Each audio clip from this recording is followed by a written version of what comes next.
Greetings, good people. Today we're going to talk about a very important aspect of the divine masculine, and that is archetypes. Archetypes were sort of explored and discovered by Carl Jung, who was a psychologist in the early 20th century, who did a lot of work with spirit science. He broke off from Freud and did a lot of work with the unconscious, the subconscious, and indigenous people and how they viewed the universe, how they viewed the masculine and the feminine. So Jung was a sort of a mystic in his way.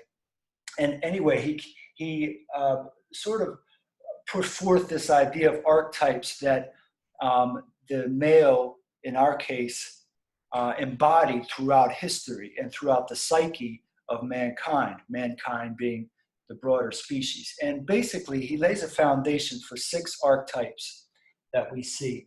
And those archetypes can be understood by using the symbols of the masculine and the feminine and overlaying them on top of one another to give us the 6-point star.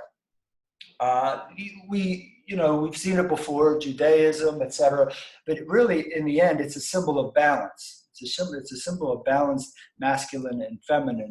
And although it has many esoteric meanings and whatnot, we're just going to deal with the 6 points that represent the divine masculine. Elementally speaking, which is where we're going with this, is the divine masculine, for the most part, embodies the element of fire, okay? That doesn't mean that fire is the only element, but fire is the dominant element. What is fire? It has nothing to do so much with heat in this case, but it has to do with direction, okay? Aggression, forwardness, sort of these male traits that sometimes we see are out of balance, of course, but the direction, the behavior of fire is very much an embodiment of the male archetype. So we also see, though, that we can balance out these dimensions with water in the south and air in the east and earth, okay? Giving us the 4 major elements there. Now, what's important to understand when we come back to archetypes is that each of these elements embody an archetype, a male archetype, and a male archetype that you might identify with. In fact, we usually identify with 2 of these throughout our life. Let's begin with water. Water is the shaman, okay? The healer, the yogi, the doctor, all right? The priest, this type of embodiment. The first fire that we get to is the merchant, okay? The merchant is the one who sells, trades, deals with the economy, tries to acquire possessions and maybe redistribute or acquire more in their way. And none of these archetypes are really associated with good or bad, okay? It's not about good or bad. There's no ethical or moral component here at the level we're talking about. So it's just a matter of energy. It's a matter of male energy and elemental energy.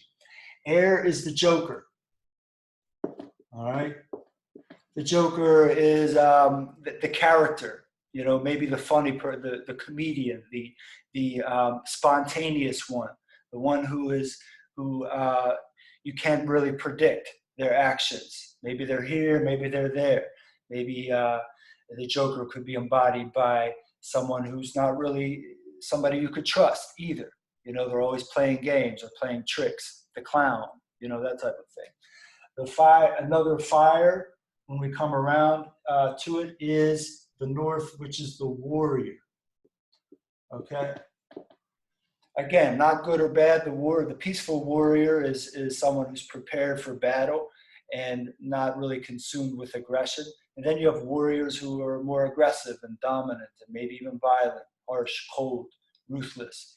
But the warrior is an embodiment of the male archetype who is ready for battle and is in a state of awareness of battle and awareness of conflict and awareness of preparation and preparation for that conflict. Okay, and of course the warrior has a very complicated archetype. Moving back to Earth is the king. The king embodies the one who is stable, grounded, doesn't move around a lot, at home, 5, 10 kids running around, big family. The king doesn't move much. He's stable. He provides stability.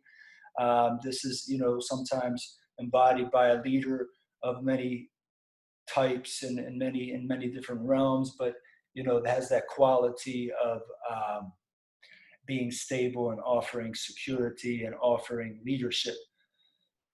The final archetype, the final fire archetype is the artisan.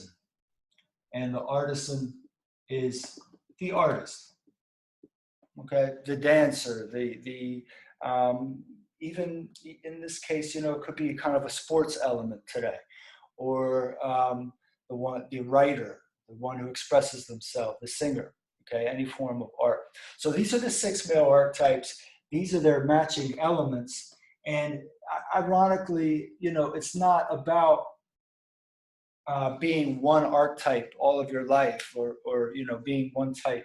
Usually they find that these two, because of the masculine and feminine sides, embody that we embody 2 of them throughout our lives for the most part, and we also evolve and involve at the same time, which means we change. So one could replace another.